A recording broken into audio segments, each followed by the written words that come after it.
എല്ലാവർക്കും ഗെയിം റാപ്പിൻ്റെ പുതിയൊരു വീഡിയോയിലേക്ക് സ്വാഗതം. ഇന്നത്തെ വീഡിയോ എന്ന് പറയുന്നത് gaming updates, gaming news, releases ഇതിനെ കുറിച്ചിട്ടായിരിക്കും. ഇനിയും ഇതുപോലത്തെ മറ്റ് വീഡിയോസിന് വേണ്ടിയിട്ട് ഈ ചാനൽ ഒന്ന് സബ്സ്ക്രൈബ് ചെയ്യുക. അപ്പോൾ നമുക്ക് നേരെ വീഡിയോയിലോട്ട് കടക്കാം. പ്ലേ സ്റ്റേഷൻ്റെ സ്റ്റേറ്റ് ഓഫ് പ്ലേ എന്ന് പറഞ്ഞിട്ടുള്ള ഒരു ഇവന്റ് ഈ മാസം 24-നായിരുന്നു. ആ ഒരു ഇവന്റിലെ തന്നെ one of the most exciting ആയിട്ടുള്ള ഒരു ന്യൂസ് ആയിരുന്നു മാർവൽ വോൾവറൈൻ്റെ ട്രെയിലർ റിലീസ്. കിഡിലും ട്രെയിലർ ആയിരുന്നു. ആ ഒരു ട്രെയിലർ കണ്ടാൽ തന്നെ അറിയാം അത്യാവശ്യം വയലൻസ് ഉള്ള ഒരു ഗെയിം ആയിരിക്കും. സോ നമുക്ക് എന്തായാലും നോക്കാം. ഇൻസോമാനിയക്കാണ് അതിൻ്റെ ഒരു ഡെവലപ്പേഴ്സ്. നമുക്ക് ഓൾറെഡി അറിയാം സ്പൈഡർമാൻ്റെ എല്ലാം ഡെവലപ്പേഴ്സ് ആണ്. അടുത്ത വർഷം ഫോളിലാണ് അതിൻ്റെ റിലീസ് എന്ന് പറഞ്ഞിട്ടുള്ളത്. ഫോൾ എന്ന് വെച്ചാൽ ഏകദേശം ഒരു സെപ്റ്റംബർ ഒക്ടോബർ ആ ഒരു ടൈമിലായിരിക്കും ആ ഒരു ഗെയിം റിലീസ് ചെയ്യുന്നത്. എനിക്ക് അത്യാവശ്യം എക്സ്പെക്ടേഷൻ ഒരു ഗെയിമാണിത്. എന്തായാലും നമുക്ക് നോക്കാം. സറോസ് എന്ന് പറയുന്ന ഒരു ഗെയിമിന്റെ ഒരു 5 മിനിറ്റ്സ് ഗെയിം പ്ലേ റിവീൽ ചെയ്ത് graphics, visuals, sound, art, design എല്ലാം വേറെ ലെവലാണ് ആ ഒരു ഗെയിമിൽ. ഇതിന് മുന്നേ ഇതേ സ്റ്റുഡിയോസിൻ്റെ, അതായത് ഹൗസ് മാർക്ക് എന്ന സ്റ്റുഡിയോസിൻ്റെ സെയിം ഗെയിമാണ് റിട്ടേണൽ. ഞാൻ കളിച്ചതിൽ വെച്ചിട്ട് തന്നെ one of the most under rated game ആയിരിക്കും ഈ റിട്ടേണൽ. അതിൻ്റെ റീസൺസ് എല്ലാം വെച്ചിട്ട് ഞാനൊരു വീഡിയോ ഓൾറെഡി അപ്ലോഡ് ചെയ്തിട്ടുണ്ട്. അതും ചെക്കൗട്ട് ചെയ്യുക. ഓഡിയൻസ് ഭയങ്കര കുറവാണ് ഈ ഒരു ഗെയിമിന്. എസ്പെഷ്യലി മലയാളീസിൻ്റെ ഇടയിലൊന്നും ഒട്ടുമാർക്കും അങ്ങനെ പരിചയമില്ലാത്തൊരു ഗെയിമാണ്. എന്തായാലും അതേ സിമിലർ ഗെയിം പ്ലേ തന്നെയാണ് ഈ സെറോസ് എന്ന് പറഞ്ഞൊരു ഗെയിമിൽ. പക്ഷേ അപ്ഡേറ്റ് ആയിട്ടുള്ള വിഷ്വൽസ് ആണ്, ഗ്രാഫിക്സ് ആണ്, എനിമീസ് ആണ്, വേൾഡ് കുറച്ച് ഡിഫറെൻ്റ് ഉണ്ട്. പിന്നെ സ്റ്റോറി ഒന്നും ഇവരിവിടെ കൊടുക്കുന്ന സ്റ്റോറി ഒന്നും നോക്കണ്ട. അതാ റിട്ടേണൽ ഗെയിം കളിച്ച ആൾക്കാർക്ക് മനസ്സിലാവും എന്ത് ലെവലിലാണ് ആ സ്റ്റോറി നിൽക്കണമെന്നൊക്കെ.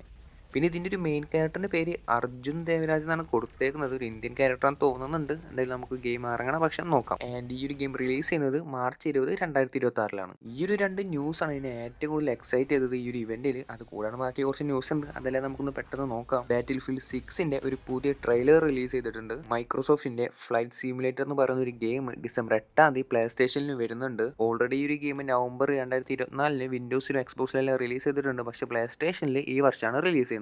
ഹാലോവിൻ എന്ന് പറഞ്ഞിട്ടുള്ള ഒരു സിനിമാറ്റിക് അഡാപ്റ്റേഷൻ ഗെയിമിന്റെ ഗെയിം പ്ലേയും അതിന്റെ റിലീസ് ഡേറ്റ് എല്ലാം വന്നിട്ടുണ്ട്. സെപ്റ്റംബർ 8, 2026 ആ ഒരു ഗെയിം റിലീസ് ചെയ്യാൻ പോകുന്നത്. അതിന് ഗെയിം പ്ലേ എല്ലാം റിലീസ് ചെയ്തിട്ടുണ്ട്. ഈ ഒരു ക്യാരക്ടറിനെ കണ്ടാൽ തന്നെ നിങ്ങൾക്ക് ഏകദേശമൊക്കെ മനസ്സിലാവും ഏത് കാറ്റഗറിയിലാണ് ഈ ഒരു ഗെയിം വരാന്നൊക്കെ. ഡൈനാസ്റ്റി വൈറസ് 3ന്റെ ഒരു റീമാസ്റ്റേർഡ് എഡിഷനും ക്രിംസൺ ഡിസൈഡ് എന്ന് പറയുന്ന ഒരു ഗെയിമും അടുത്ത വർഷം മാർച്ച് 19-നാണ് റിലീസ് ചെയ്യുന്നത്. DSX എന്ന് പറയുന്ന ഒരു ഗെയിം റീമാസ്റ്റേർഡ് എഡിഷൻ അടുത്ത വർഷം ഫെബ്രുവരി 5-നും ന്യൂ 3 എന്ന് പറയുന്ന ഒരു ഗെയിം ഫെബ്രുവരി 6-നും റിലീസ് ചെയ്യും. ലെറ്റ് ഇറ്റ് ഡൈ ഇൻഫെർണോ എന്നൊരു പറയുന്ന ഒരു സർവൈവൽ റോഗ്ലൈറ്റ് ഗെയിമാണ്. അത് ഈ വർഷം, അതായത് 2025 ഡിസംബർ 3-നാണ് റിലീസ് ചെയ്യുന്നത്. ഈ ഒരു ഗെയിമിന്റെ അനൗൺസ്മെന്റ് ട്രെയിലർ എല്ലാം കണ്ടപ്പോൾ അത്യാവശ്യം ഇൻട്രസ്റ്റിംഗ് ആയിട്ട് എനിക്ക് തോന്നി. ക്രോണോസ്ക്രിപ്റ്റ് ദി എൻഡ്ലെസ് എൻഡ് എന്ന് പറയുന്ന ഒരു 2D ഗെയിം അടുത്ത വർഷം വരുന്നുണ്ട്. അതിന്റെ ഒരു റിലീസ് ആയിട്ട് കൺഫേം ആയിട്ടില്ല. 2026 ഇറങ്ങുന്നു മാത്രം പറഞ്ഞിട്ടുള്ളൂ. ദി 7 ഡെഡ്ലി സിൻസ് എന്ന് പറഞ്ഞിട്ടുള്ള ഒരു എനിമെ അഡാപ്റ്റേഷൻ ഗെയിം അടുത്ത വർഷം ജനുവരി 26-നാണ് റിലീസ് ചെയ്യുന്നത്. ഒക്ടോബർ മാസത്തിൽ PS Plus മന്ത്ലി ഗെയിംസ് ഇവർ അനൗൺസ് ചെയ്തിട്ടുണ്ട്. Iron Wake 2, God Simulator 3, Cocoon എന്ന് പറയുന്ന ഗെയിംസ് ആണ് വരാൻ പോകുന്നത്. എലവേക്കും the last of us part 2ന്റെ ഒരു റീമാസ്റ്റേർഡ് എഡിഷനും PS Plus ഗെയിം കാറ്റലോഗിൽ ഒക്ടോബർ മുതൽ അവൈലബിൾ ആയിരിക്കും. ഗ്രാൻ ടൂറിസ്മോ 7ന്റെ ഒരു ബിഗ് ഫ്രീ കണ്ടന്റ് അപ്ഡേറ്റ് ഈ ഡിസംബറിൽ വരുന്നുണ്ട്. ഇത്രയുമാണ് ഗെയിംസിന്റെ സൈഡിൽ നിന്ന് വന്നിട്ടുള്ള അപ്ഡേറ്റ്സ്. ഇനി നമുക്ക് ഹാർഡ്വെയറിന്റെ സൈഡിലോട്ട് നോക്കുമ്പോൾ ഗോഡ് ഓഫ് വാറിന്റെ 20th ആനിവേഴ്സറി ആയതുകൊണ്ട് തന്നെ പ്ലേ സ്റ്റേഷൻ ഒരു limited edition dual sense controller October release ചെയ്യുന്നുണ്ട്. ഒക്ടോബർ 3-നാണ് ഇതിന്റെ ഒരു പ്രീ ഓർഡർ സ്റ്റാർട്ട് ചെയ്യുക. ഇത് ഇന്ത്യയിൽ അവൈലബിൾ ആണോ എന്ന് ചോദിച്ചാൽ എന്തായാലും സ്റ്റാർട്ടിംഗ് ഒന്നും അവൈലബിൾ ആയിരിക്കില്ല. പിന്നെ കുറച്ച് കഴിഞ്ഞ് ചിലപ്പോൾ ഇവിടെ നിങ്ങൾ കാലൊക്കെ കൊണ്ടുവന്നിട്ടൊക്കെ സെയിൽ ചെയ്യുന്നുണ്ടാവും. എന്നാൽ ഇതിൻ്റെ പ്രൈസ് വരുന്നത് അറൗണ്ട് $85 ആണ്. പ്ലേ സ്റ്റേഷൻ ഒരു പോർട്ടബിൾ സ്പീക്കർ അനൗൺസ് ചെയ്തിട്ടുണ്ട്. പൾസ് എലിവേറ്റ് എന്ന് പറഞ്ഞിട്ടുള്ളത് 2026-ലായിരിക്കും അത് റിലീസ് ചെയ്യുക. അറൗണ്ട് $150 to $200 എന്നൊക്കെയാണ് അതിൻ്റെ പ്രൈസ് വരുന്നത്. കൺഫേം ആയിട്ടില്ല. അപ്പോൾ ഇത്രയും ന്യൂസാണ് സെപ്റ്റംബർ 24-ന് സ്റ്റേറ്റ് ഓഫ് പ്ലേ എന്ന് പറഞ്ഞ പ്ലേ സ്റ്റേഷൻ ഇവന്റിൽ നിന്നും വന്നിട്ടുണ്ടായിരുന്നത്. ഇത് കൂടാണ്ടും എന്തെങ്കിലും ന്യൂസൊക്കെ ഞാൻ വിട്ടുപോയിട്ടുണ്ടെന്നുണ്ടെങ്കിൽ താങ്കൾ കമൻറ്റ് ചെയ്യുക. ഞാൻ പരമാവധി എല്ലാ ന്യൂസ് കവർ ചെയ്തിട്ടുണ്ട് എന്നാണ് എൻ്റെ വിശ്വാസം.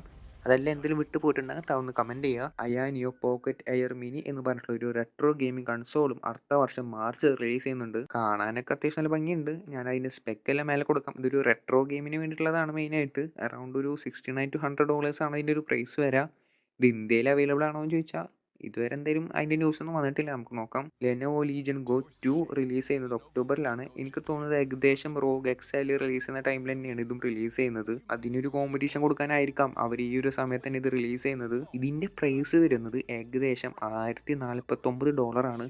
പ്രൈസ് ഇച്ചിരി കൂടുതലാണ് കമ്പാരിറ്റീവ്ലി മറ്റേത് നോക്കുക. കാരണം മറ്റേത് ഏകദേശം $600 to $900 ആണ്. പക്ഷെ അതിനേക്കാൾ കൂടുതൽ ഫീച്ചേഴ്സ് ഈ ലെനോവോ ലീജൻ ഗോ 2-ലുണ്ട്. എന്തായാലും അതിൻ്റെ സ്പെക്കെല്ലാം ഞാൻ മേലെ കൊടുക്കാം. താല്പര്യമുള്ളവരൊന്ന് ചെക്കൗട്ട് ചെയ്യുക. ഫൈസിൻറ്റ് എന്ന് പറഞ്ഞിട്ടുള്ള ഒരു നെക്സ്റ്റ് ജെൻ ടാക്ടിക്കൽ എസ്പോണിയേജ് ഗെയിമിൻ്റെ ഒരു പോസ്റ്റർ റിവീൽ ചെയ്തിട്ടുണ്ട്. ഈ എസ്പോണിയേജ് ഗെയിംസ് എന്ന് പറഞ്ഞാൽ ഒരു എസ്കേപ്പ് റൂം ഒക്കെ പോലത്തെ ഒരു കാറ്റഗറിയിൽ വരുന്ന ഒരു ഗെയിമാണ്. കൊജീമ പ്രൊഡക്ഷനിൽ വരുന്ന പ്ലേ സ്റ്റേഷൻ പബ്ലിഷ് ചെയ്യുന്ന ഒരു ഗെയിമാണ്. സോ അപ്പോൾ തന്നെ നിങ്ങൾക്ക് ഇതിൻ്റെ ഒരു ഹൈപ്പ് വരെ മനസ്സിലാക്കാം.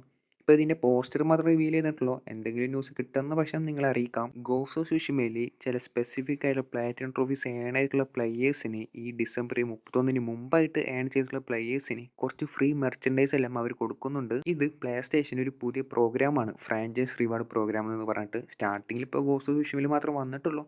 പക്ഷേ ഇനിയും മറ്റു ഗെയിംസിനും ഈ ഒരു അവാർഡ്സും ഈ ഒരു മെർച്ചൻഡൈസ് കിട്ടുന്നതെല്ലാം വരും. ഇത് ഇപ്പോൾ കറൻ്റിലായിട്ട് ഇന്ത്യയിൽ അവൈലബിൾ അല്ല. പക്ഷേ മേ ബി കുറച്ച് കഴിഞ്ഞാൽ, ഇപ്പോൾ അടുത്തൊന്നും വരില്ല, എന്തായാലും കുറച്ച് കഴിഞ്ഞാൽ മേ ബി ഇന്ത്യക്കാർക്കും ഈ ഒരു മെർച്ചൻഡൈസിനെല്ലാം എലിജിബിലിറ്റി കിട്ടുമായിരിക്കാം. സോ നമുക്ക് എന്തായാലും അങ്ങനെ എന്തെങ്കിലുമൊക്കെ അപ്ഡേറ്റ്സ് വരുമ്പോൾ ഞാൻ നിങ്ങളെ അറിയിക്കാം. എൻവിഡിയ GeForce Nowൻ്റെ ഒരു ക്ലൗഡ് ബേസ്ഡ് ഗെയിമിംഗ് എല്ലാം വന്നിട്ടുണ്ട്. ഒരു RTX 5080 വെച്ചിട്ട് 5K at 120 FPS ഈ ഒരു ഗെയിമിംഗ് സ്ട്രീം ചെയ്യുന്നത്. ക്ലൗഡ് ഗെയിമിംഗ് ഇപ്പോഴും ഇന്ത്യയിൽ കറക്റ്റായിട്ട് വന്നിട്ടില്ല. അതുകൊണ്ട് തന്നെ അതിൻ്റെ കൂടുതൽ ഡീറ്റെയിൽസ് ഞാനിവിടെ പറയുന്നില്ല. ഒക്ടോബർ 2 ഞാൻ ഈ വർഷം തന്നെ ഏറ്റവും കൂടുതൽ എക്സ്പെക്ട് ചെയ്യുന്ന ഗോസ്റ്റ് ഓഫ് യൂട്ടൈ എന്ന് പറയുന്നൊരു ഗെയിം റിലീസ് ചെയ്യുന്നത്. അത് ഇറങ്ങിയ പക്ഷം തന്നെ ഞാനത് വാങ്ങിച്ച് അതിൻ്റെ ഒരു റിവ്യൂ അല്ലെങ്കിൽ അതിൻ്റെ ഗെയിം പ്ലേ എല്ലാം ഞാൻ ഇതിൽ അപ്ലോഡ് ചെയ്യുന്നതായിരിക്കും. EA Sports FC26 September 26 release ചെയ്യാൻ പോകുന്നത്. എല്ലാ പ്ലാറ്റ്ഫോമിലും അത് റിലീസ് ഉണ്ടായിരിക്കും. അത് കൂടാണ്ട് എക്സ്ബോക്സിലും PC-യിലും ഉള്ളവർക്ക് അതിൻ്റെ ഒരു 10 hour ഗെയിം ട്രയൽ കളിക്കാൻ പറ്റും. പക്ഷേ അതിന് നിങ്ങൾക്ക് ഒന്നില്ലെങ്കിൽ ഗെയിം പാസ് അൾട്ടിമേറ്റ് വേണം, അല്ലാന്നുണ്ടെങ്കിൽ ഒരു PC ഗെയിം പാസ് വേണം. പ്ലേ സ്റ്റേഷനിലവർക്ക് പ്ലസ് ഉണ്ടായാലും ശരി, ഈ സെപ്റ്റംബർ 26 ഫുൾ പ്രൈസ് കൊടുത്തിട്ട് തന്നെ ഈ ഒരു ഗെയിം വാങ്ങിക്കണം. ഓൾറെഡി ഈ ഒരു ഗെയിമിൻ്റെ എയർലി ആക്സസ് എല്ലാം റിലീസ് ചെയ്തിട്ടുണ്ട്. അത്യാവശ്യം നല്ല റിവ്യൂസ് ഒക്കെയാണ് വരുന്നത്. കുറേ ചേഞ്ചസ് ഒക്കെ ഉണ്ടെന്ന് പറയുന്നുണ്ട്. എന്തായാലും നമുക്ക് നോക്കാം റിലീസ് ചെയ്തതിന് ശേഷം. ബോർഡർലാൻഡ്സ് 4 ഒക്ടോബർ 3 സ്വിച്ചിൽ റിലീസ് ചെയ്യുന്നത്. പാക്മാൻ എന്ന് പറഞ്ഞിട്ടൊരു നൊസ്റ്റാൾജിക് ഗെയിമിൻ്റെ ഒരു റീമാസ്റ്റർ എഡിഷൻ വരുന്നുണ്ട്. സെപ്റ്റംബർ 26 അതിൻ്റെ റിലീസ്. പ്ലേ സ്റ്റേഷൻ, എക്സ്ബോക്സിൽ, സ്വിച്ചിലും PC-യിലും ഇത് അവൈലബിൾ ആയിരിക്കും. ഡൈയിങ് ലൈറ്റ് ദി ബീസ്റ്റ് എന്ന് പറയുന്ന ഒരു ഗെയിം സെപ്റ്റംബർ 19 റിലീസ് ചെയ്തിട്ടുണ്ടായിരുന്നത്. അത്യാവശ്യം കുഴപ്പമില്ലാത്ത റേറ്റിംഗ് എല്ലാം കാണുന്നുണ്ട്. നിങ്ങൾ ആരെങ്കിലും ഈ ഒരു ഗെയിം ട്രൈ ചെയ്തിട്ടുണ്ടെന്നുണ്ടെങ്കിൽ നിങ്ങളുടെ അഭിപ്രായം താഴെ കമൻറ്റ് ചെയ്യുക. ലിറ്റിൽ നൈറ്റ്മെയർസ് 3 എന്ന് പറയുന്നൊരു ഗെയിം ഒക്ടോബർ 10 റിലീസ് ചെയ്യുന്നത്. എല്ലാ പ്ലാറ്റ്ഫോമിലും ഒരു ഗെയിം റിലീസ് ചെയ്യുന്നുണ്ടായിരിക്കും.